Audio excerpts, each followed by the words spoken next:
Hi there, I'm Uncle Joel. So for most of my life, I've wrestled with anxiety. When I was younger, I didn't really understand what it was.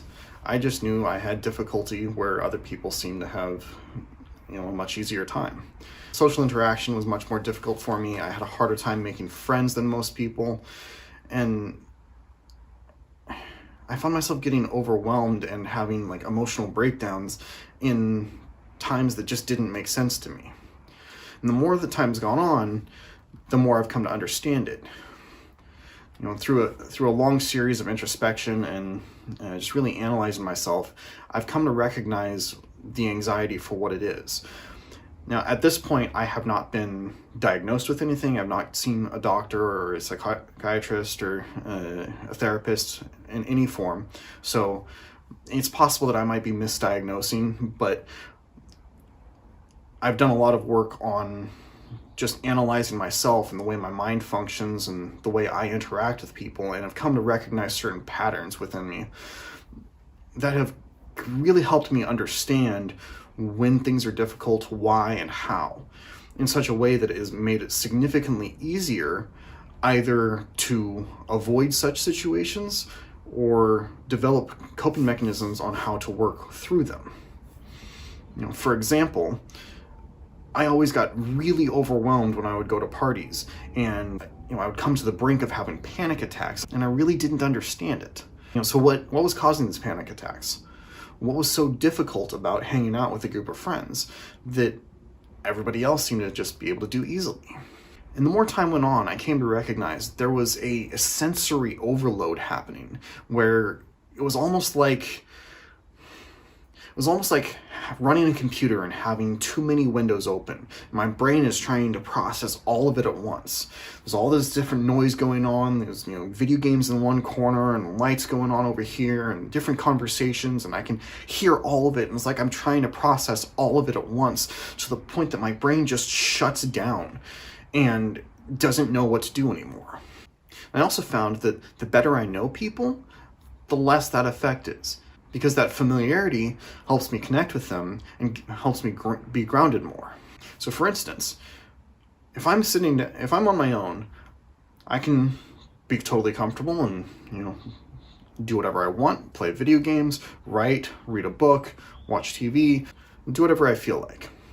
But then, if I'm with somebody else, things become far more unstable.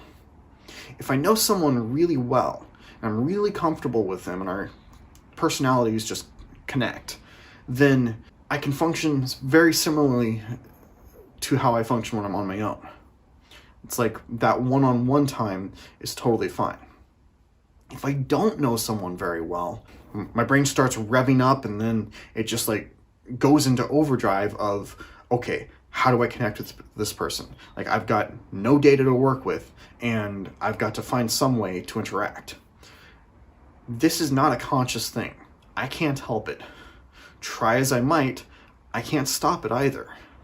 So even when I know that it should be simple, it should be easy to just talk to someone, my brain goes crazy and the anxiety starts kicking in. So for instance, if there's somebody that I don't know, I could ask them about their favorite movies, what kind of TV shows they like to watch, what kind of books they like to read, what kind of music that they enjoy, if they enjoy video games, if they enjoy hiking. I could ask them about all kinds of different things about my own interests to see if there's any sort of connection. I can ask them about their interests. I could ask them if there's any sort of art that they like to produce. I can ask them about their work, ask them about their family, ask them about their personal lives. I can even just ask them more generic questions like, tell me about yourself.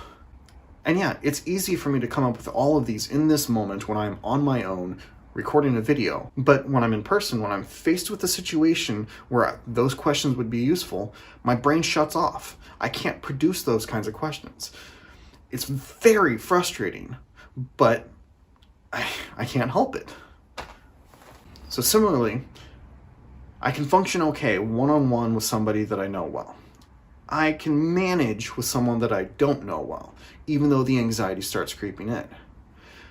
But the more people you start adding, the more my brain's trying to process.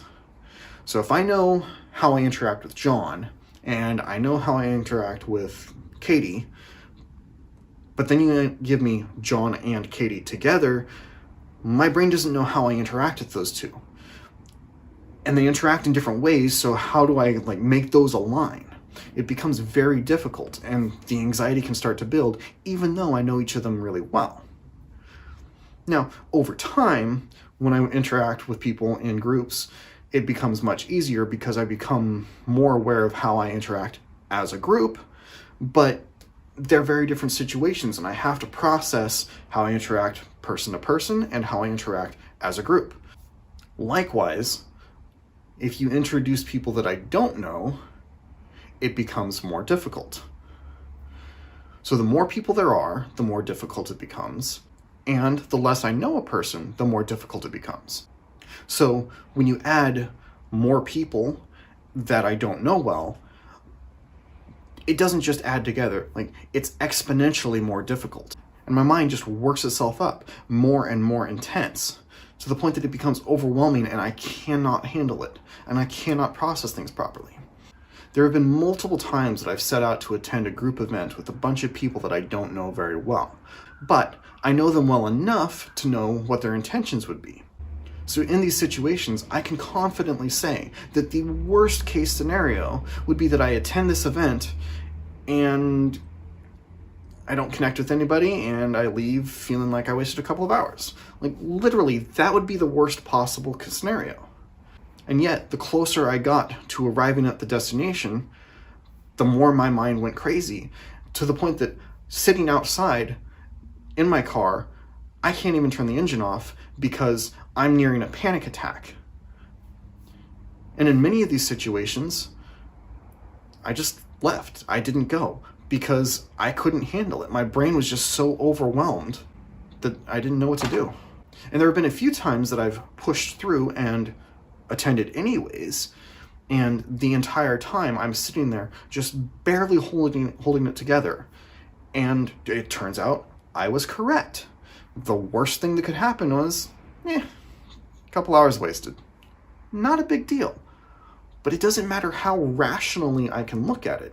It doesn't matter how much I know that worst case scenario is not that bad.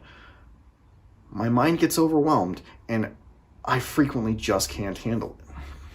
Now, fortunately, knowing all of this, I've been able to develop some coping mechanisms based off of what I have come to understand about myself and the way my mind functions. So for instance, knowing that I work best one-on-one, when I'm in large groups or when I'm in a party, I have learned how to focus on one person at a time. And if I'm focused on one person, I can kind of tune out everything that's going on around me. Now, it's still there, I'm still processing it, and it still becomes overwhelming, but it's almost like it becomes blurry so that it is less of a problem.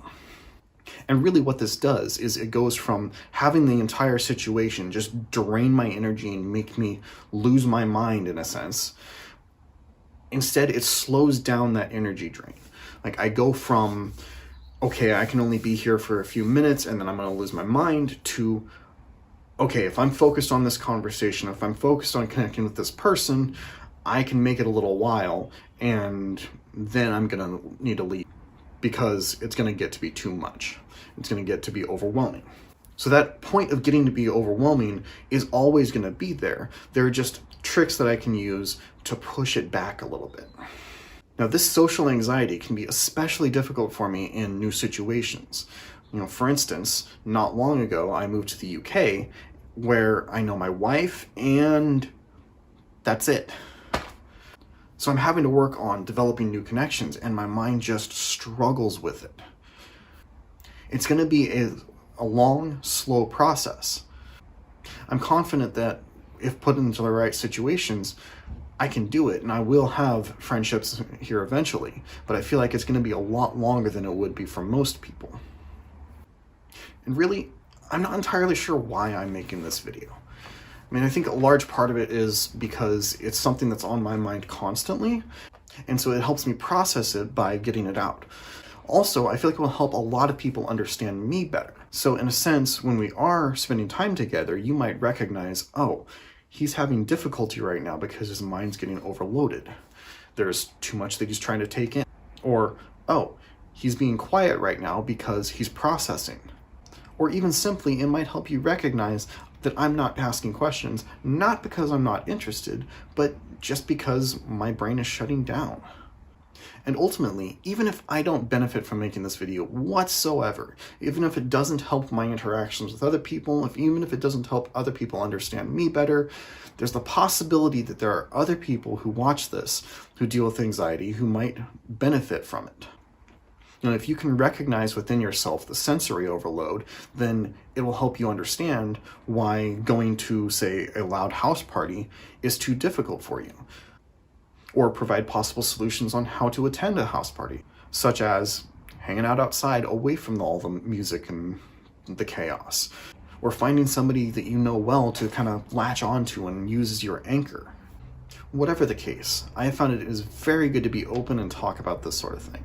It takes a lot of the power and the stigma away from it and makes it a lot easier to deal with, even just in the way that you process it and think about yourself. For me, the more that I talk about it and the more I'm open about it, the less that I really am worried about it. It's still an issue. It's not something I've overcome, and it's probably something I'm going to deal with the rest of my life. But I understand myself better. I'm not beating myself up anymore when I start to have panic attacks, and I'm not down on myself for not being able to go out and socialize in these large groups of people I don't know, whereas my brother or some of my friends can just go in and mingle with everybody. I'm not a schmoozer, I'm not a mingler, I can't function like that. And used to be, I would be really hard on myself for that. But now, especially the more I talk about it and the more I'm open about it with friends and family, it's not a big deal. Like, having people aware that this is difficult for me will help them help me, and also help them understand if I need to step away and clear my head for a bit. Used to be, it would be like, oh no, what am I gonna do? Like, I'm getting overwhelmed. I don't understand why this is so difficult for me. All I'm doing is hanging out with a bunch of people that I don't know. Like, I feel an obligation to stay a certain amount of time, and what are they going to think if I disappear for a while and then reappear,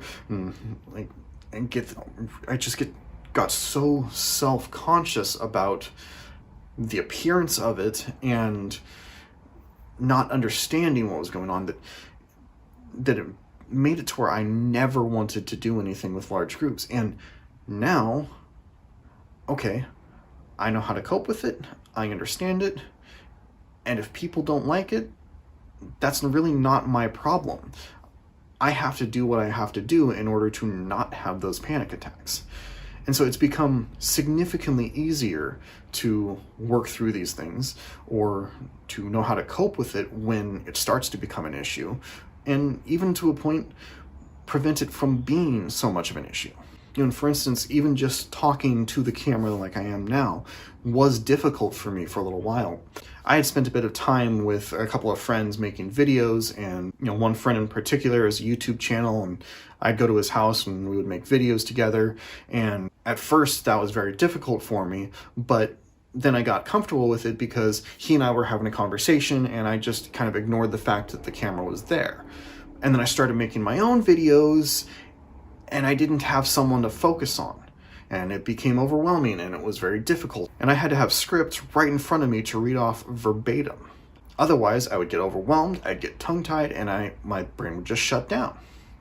Now, I'm a lot more comfortable with it. It's not a big deal.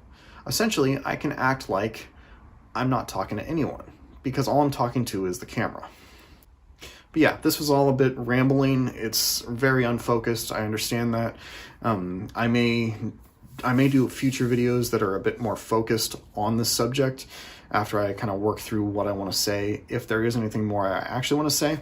But yeah, I hope that helps you some way, whether helps you with your own anxiety or at least helps you understand me better. I will talk to you another time. Until then, stay tangible.